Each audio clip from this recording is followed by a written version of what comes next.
if you pay attention to this person, if you watch who he is and what he does, it's unalterable, the conclusion that this has to be the Son of God.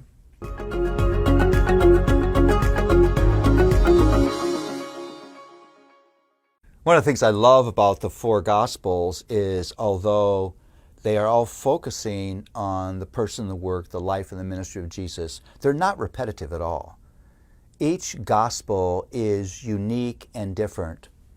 I would title the Gospel of Mark, The Fulfillment. Mark has one goal in mind, and it's to argue, to demonstrate that Jesus of Nazareth is in fact the Son of God, the promised Messiah. The book is called itself the Gospel of Jesus Christ, the Son of God. And right after that statement, which is the beginning of Mark, is a quote from Isaiah. Now, Mark does that on purpose. He's connecting this man, Jesus, this real human being, Jesus, this one from Nazareth, born in Bethlehem. He's connecting him to the prophecy of Isaiah, saying, this is the one, this is the Son of God. Now, Mark is very different than Matthew and Luke because Mark is fast-paced, quick-hitting. It's history, history, history, history, event upon event. Mark doesn't make many editorial comments because he wants you to see that if you pay attention to this person, if you watch who he is and what he does, it's unalterable, the conclusion that this has to be the Son of God. We see Mark emphasizing that Jesus has come to restore a people to himself, a people who recognizes who he is. Lord of the Sabbath, Lord of creation, the conqueror of evil, the Lord of the law. I love that moment when Jesus calms the storm.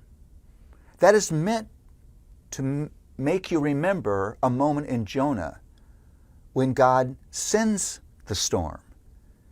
The storm is the theme there, that this is the one who is the Lord of creation.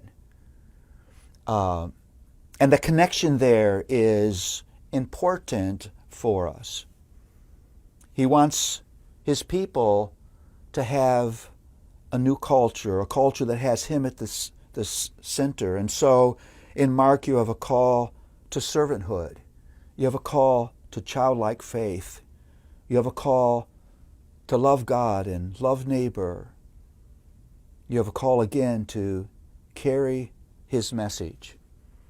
And Mark makes it very clear that the only way you and I will ever answer the call as the restored people of God is through his death and his resurrection and the grace that flows to us. Here's what's so encouraging about Mark. It argues that God always will keep his promises. Yeah, you may have to wait. And yes, it is true, God's way more patient than we are. And between those promises in the Old Testament and the arrival of Jesus of Nazareth, Son of Man, Son of God, there were many dark years. But God will never turn his back on his people, and he will never walk away from his promises. And so fulfillment came, more wonderful than we would have ever imagined. This God-man will do what we could never do, provide what we could never provide, and give us new identity and new potential as the restored people of God. How beautiful is that? We're included in that people.